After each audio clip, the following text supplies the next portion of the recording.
अवनीश के माता पिता दोनों फौज में थे, इसीलिए वो अपने दादाजी के साथ अपने गांव में रहता था। उसके दादाजी एक प्रसिद्ध पुजारी थे। एक दिन जब वो सुबह सोकर उठा तो वो हैरान हो गया, क्योंकि किसी ने उसके घर के बाहर उसके दादाजी का खून कर दिया था।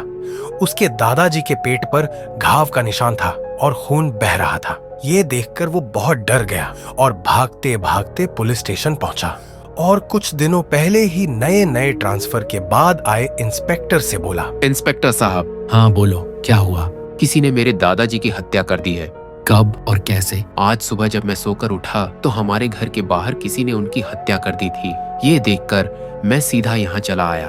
अवनीश की पूरी बात सुनकर इंस्पेक्टर उसके साथ उसके घर पहुंचता है। घर के बाहर भीड़ जमा थी। इंस्पेक्टर ने देखा अवनीश के दादाजी के पेट पर एक घाव का निशान है और पेट से बहुत खून बह रहा है। ऐसा लग रहा था जैसे किसी ने बेरहमी से हमला किया हो। तब वो अवनीश से पूछते हैं, किसी पर शक है तुम्हें? नहीं इंस्पेक्टर साहब, मेरे दादाजी इस गांव के सबसे पुराने पंडित थे। सब उनकी बहुत इज्जत करते थे। अच्छा चलो पुलिस स्टेशन चलकर रिपोर्ट लिखवाओ, हम छानबीन शुरू करते हैं। अवनीश वापस इंस्पेक्टर के साथ पुलिस स्टेशन पहुंचा और अब इंस्पेक्टर रिपोर्ट लिखने लगा। तभी अवनीश की नजर पुलिस स्टेशन में मौजूद पंछियों पर पड़ती है। इनमें से एक काले रंग का पंछी था जो बहुत डरावना लग रहा था। ये देखकर अवनीश को बहुत आश्चर्य होता है और वो इंस्पेक्टर से पूछ लेता है, इतने सारे पंछी पुलिस स्टेशन में क्यों? मुझे पंछी बहुत पसंद है और मैं अधिक समय यहीं रहता हूँ, इसलिए ये सभी भी यहीं रहते हैं। इनमें से ये काला पंछी मुझे सबसे ज्यादा पसंद है। अच्छा ठीक है, वैसे इंस्पेक्टर साहब आप मेरे दादाजी के कातिल को पकड़ लेंगे ना?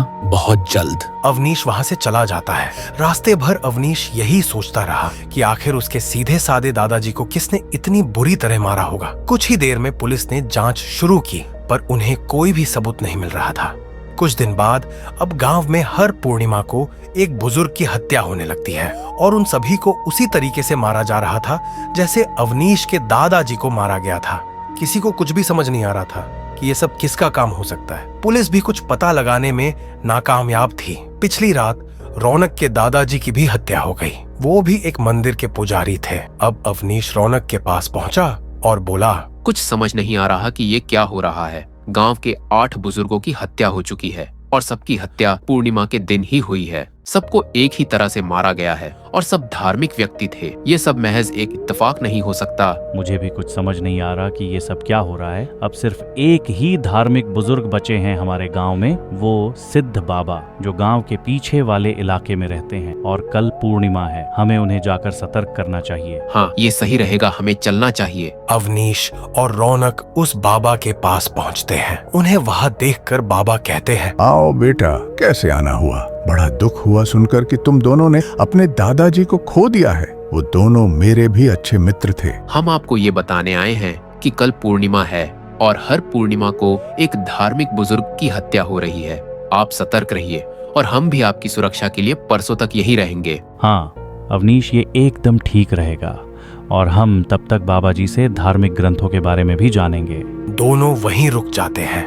बाबा भी 2 दिन उन्हें धार्मिक ग्रंथों के बारे में बताते हैं और फिर आती है पूर्णिमा की रात। दोनों तय करते हैं कि आज रात वो दोनों नहीं सोएंगे और रात भर बाबा की रखवाली करेंगे। आज हमें पता चल ही जाएगा कि कौन है इस सब के पीछे और हम उसे अच्छा सबक सिखाएंगे। बाबा सो जाते हैं।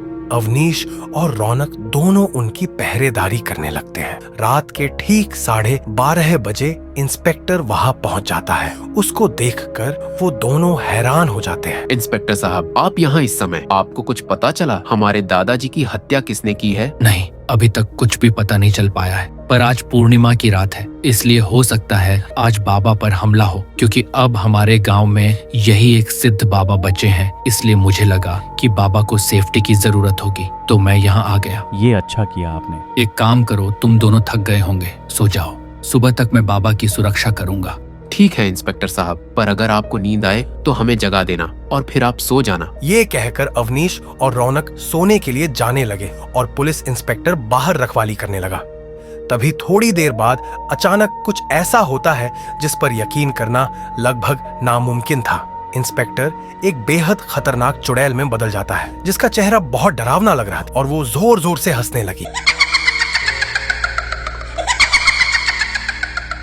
जिससे उसकी हंसी सुनकर अवनीश, रौनक और बाबा तीनों बाहर आ गए।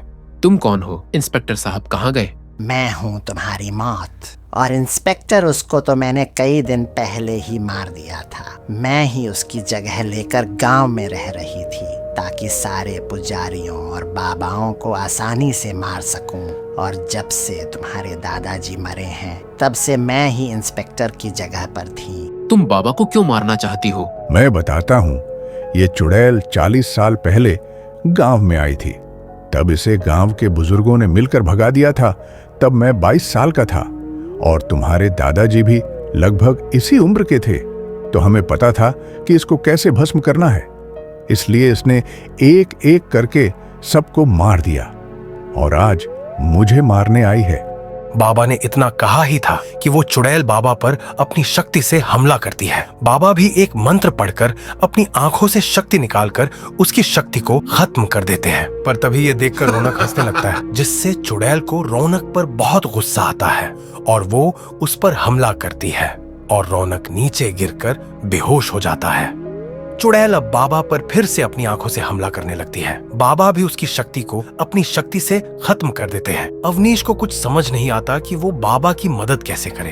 तभी बाबा कहते हैं, अवनीश बेटा, आज पूर्णिमा है और इस चुड़ैल की शक्ति पूर्णिमा की रात सबसे ज्यादा होती है, इसीलिए मैं अपनी शक्ति से इसे ज्यादा देर नहीं रोक पाऊंगा। इस चुड़ैल की जान एक पंछी में है जो कि काले रंग का है और वो बहुत डरावना दिखता है। तुम्हें वो पंछी ढूंढ कर यहाँ लाना होगा। मैं उसे भस्म कर दूंगा और उसके साथ ही ये भी भस्म हो जाएगी। अवनीश को अब समझ आ जाता है कि इंस्पेक्टर ने पुलिस स्टेशन में इतने सारे पंछी क्यों रखे थे। जिसके बाद अवनीश भागकर पुलिस स्टेशन पहुंचता है और उस पंछी को उठाकर बाबा के पास ले आता है। तब तक बाबा की शक्तियां लगभग खत्म हो चुकी थी और वो उस चुड़ैल के सामने कमजोर पड़ने लगे थे। चुड़ैल को देखते ही पंछी उड़कर चुड़ैल के पास जाकर बैठ जाता है और उससे देखकर चुड़ैल परेशान हो जाती है और गुस्से में कहती है, तू इसे यहाँ ले आया, अब तू जिंदा नहीं बचेगा। पर अब इससे पहले कि चुड़ैल कुछ कर पाती, बाबा अपनी शक्ति उस पंछी की तरफ छोड़ते हैं और वो पंछी जलने लगता है और उसके साथ साथ ही चुड़ैल भी जलकर तड़पने लगती है और पक्षी के भस्म होते ही चुड़ैल भी पूरी तरह भस्म हो जाती है। जिसके कुछ समय बाद रौनक को भी होश आ जाता है और अपने आसपास सब कुछ सही सलामत देखकर रौनक खुश होता है। तभी बाबा बोलते हैं, तुम दोनों ने बहुत बहादुरी दिखाई आज। अब शायद ये चुड़ैल इस गांव में कभी वापस ना आए।